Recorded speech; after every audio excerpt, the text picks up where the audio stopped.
नमस्कार, मैं ज्ञान प्रकाश और आप देख रहे हैं CSC चैनल के सभी वीडियोस को देखने के लिए चैनल को सब्सक्राइब करें और बेल आइकन को प्रेस कर दें।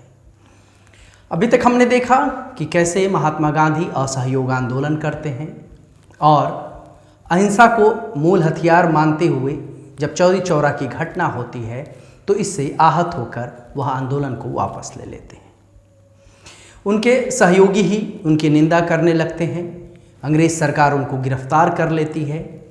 जब वह छूट कर आते हैं 1924 में, उसके बाद वह पूरी तरह से सक्रिय राजनीति से दूर हो जाते हैं। इस दौरान वह रचनात्मक कार्यों को करते हैं और पुनः 1928 में कलकत्ता के कांग्रेस अधिवेशन में सक्रिय राजनीति में वापसी करते हैं। 1929 का ऐतिहासिक कांग्रेस का लाहौर अधिवेशन, जिसमें महात्मा गांधी को अध्यक्ष बनाया जाता है, लेकिन वह कहते हैं कि मुझे अध्यक्ष नहीं बनाया जाए बल्कि जवाहरलाल नेहरू को बनाया जाए। फलस्वरूप 1929 का लाहौर अधिवेशन जवाहरलाल नेहरू की अध्यक्षता में संपन्न होता है। इसी कांग्रेस के अधिवेशन में सविनय अवज्ञा आंदोलन की चर्चा होती है और पूरा दारोमदार महात्मा गांधी के कंधों पर डाल दिया जाता है कि महात्मा गांधी ही सविनय अवज्ञा आंदोलन करेंगे।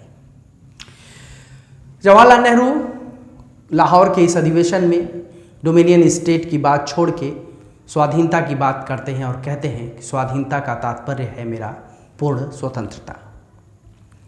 31 दिसंबर 1929 को रावी नदी के किनारे जवाहरलाल नेहरू तिरंगा फहराते हैं और घोषणा करते हैं कि 26 जनवरी 1930 को स्वतंत्रता दिवस मनाया जाएगा।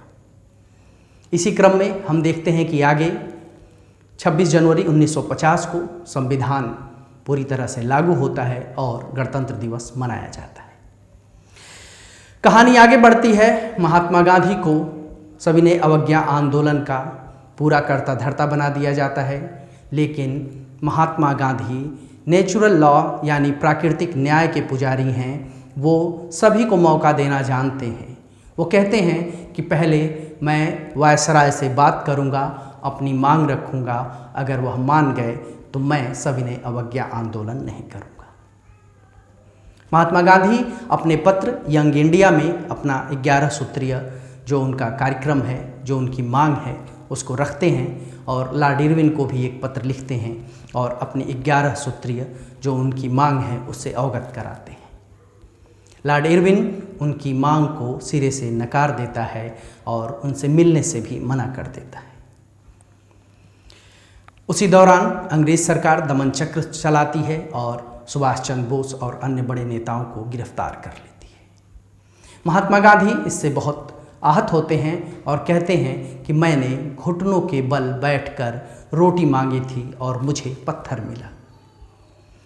12 मार्च 1930 को महात्मा गांधी अपने 78 सहयोगियों के साथ साबरमती आश्रम अहमदाबाद से अपनी यात्रा शुरू करते हैं दांडी के लिए। 24 दिनों की यात्रा के बाद लगभग 385 किलोमीटर की दूरी तय करने के बाद महात्मा गांधी 5 अप्रैल 1930 को दांडी पहुंचते हैं और 6 अप्रैल 1930 को नमक को अपने हाथ में लेकर के नमक कानून तोड़ते हैं। यह एक ऐसी ऐतिहासिक घटना है जिसने भारत को सिखा दिया कि स्वतंत्रता लेने के लिए थोड़ा हमें कठोर निर्णय लेना होगा। जब नमक कानून टूटता है तो पूरे भारत में सविनय अवज्ञा आंदोलन की लहर तेज हो उठती है। जगह जगह नमक कानून तोड़ा जाने लगता है और अगर हम पश्चिमोत्तर की बात करें तो वहाँ खान अब्दुल गफ्फार खान, दक्षिण भारत की बात करें तो सी राजगोपालाचारी, पूर्वोत्तर भारत की बात करें तो वहाँ पे यदुनाग इस आंदोलन को आगे बढ़ाते हैं। अगर थोड़ा और विस्तार से बात करें तो खान अब्दुल गफ्फार खान लाल कुर्ती आंदोलन चलाते हैं, जिन्हें सीमांत गांधी और बादशाह खान भी कहा जाता है। पूर्वोत्तर भारत में यदुनाग जिया तरंग आंदोलन चलाते हैं। यह भी सविनय अवज्ञा आंदोलन को आगे बढ़ाने वाला ही आंदोलन होता है। उसी क्रम में मणिपुर में इनको गिरफ्तार कर लिया जाता है, फांसी दे दी जाती है। सी राजगोपालाचारी तमिलनाडु में तिरुचिरापल्ली से वेदरायणम तक की यात्रा करते हैं और नमक कानून ये भी तोड़ते हैं, जैसे गांधी जी ने दांडी में तोड़ा था। इस तरह से अगर हम देखें तो सविनय अवज्ञा आंदोलन संपूर्ण भारत में फैल चुका होता है। नमक कानून तोड़ने के बाद गांधी जी कहते हैं कि महिलाएं शराब, अफीम और इस तरह के नशे की जितनी दुकानें हैं उनका घेराव करें, विदेशी कपड़ों का बहिष्कार किया जाए, विद्यार्थी जो अभी भी सरकारी स्कूलों में पढ़ रहे हैं उनका त्याग करें, सरकारी कर्मचारी अंग्रेज़ों की नौकरियां छोड़ दें और इस तरह और नमक का कर न अदा किया जाए। इस तरह सविनय अवज्ञा आंदोलन संपूर्ण भारत में बहुत तेज़ी के साथ फैल रहा होता है। इसी बीच महात्मा गांधी एक योजना बनाते हैं कि महाराष्ट्र में एक धरसना नामक स्थान है जहाँ पर नमक की फैक्ट्री है और वहाँ जाकर नमक कानून तोड़ने के लिए अपनी रणनीति बनाते हैं। लेकिन इसी बीच अंग्रेज़ सरकार उनको गिरफ्तार कर लेती है। गांधी जी गिरफ्तार हो जाते हैं। सविनय अवज्ञा आंदोलन की बागडोर तैयब जी के हाथ में आ जाती है, लेकिन बदरुद्दीन तैयब जी महोदय को भी गिरफ्तार कर लिया जाता है। आंदोलन सरोजनी नायडू और गांधी जी के पुत्र मणिलाल के द्वारा संचालित होने लगता है, लेकिन अंग्रेज़ों की बर्बरता का आप अगर देखें तो लुई फिशर एक अंग्रेजी पत्रकार है, वो लिखते हैं कि धरसना में जिस तरह से अंग्रेज़ों ने लाठीचार्ज करवाया और लोगों को मारा पीटा, वैसी घटना मैंने अब तक अपने जीवन में नहीं देखी थी। मणिलाल जी को बहुत गंभीर चोटें आती हैं और आंदोलन उग्र हो जाता है। महात्मा गांधी चूँकि जेल में हैं तो आंदोलन अभी थोड़ा उग्र हो चुका है। ऐसे में 26 जनवरी 1931 को गांधी जी को रिहा कर दिया जाता है। इरविन सोचते हैं कि अगर गांधी जी को रिहा कर दिया जाएगा तो शायद आंदोलन थोड़ा धीमा हो जाए और उग्रता कम हो जाएगी। इसी बीच 5 मार्च 1931 को टीपी सप्रू और एमआर जयकर की मध्यस्थता के साथ गांधी इरविन समझौता होता है। गांधी इरविन समझौता में यह कहा जाता है कि आपको द्वितीय गोलमेज सम्मेलन में भाग लेना होगा और वहां अपनी बात रखनी होगी। महात्मा गांधी द्वितीय गोलमेज सम्मेलन में भाग लेते हैं और लंदन जाते हैं। जब वहां से लौट कर आते हैं तो कहते हैं कि मैं खाली हाथ लौटा हूँ, क्योंकि गांधी जी की बात को अंग्रेज़ सरकार ने द्वितीय गोलमेज सम्मेलन में स्वीकार नहीं किया था। अब फिर से वही कहानी, फिर वही लौट के आ जाती है। सविनय अवज्ञा आंदोलन पुनः प्रारंभ होता है। 4 जनवरी 1932 को पुनः सविनय अवज्ञा प्रारंभ किया जाता है, लेकिन 4 जनवरी 1932 को ही गांधी जी को पुनः गिरफ्तार कर लिया जाता है। गांधी जी गिरफ्तार हो जाते हैं, कांग्रेस को गैर कानूनी घोषित कर दिया जाता है और सविनय अवज्ञा आंदोलन तितर बितर हो जाता है।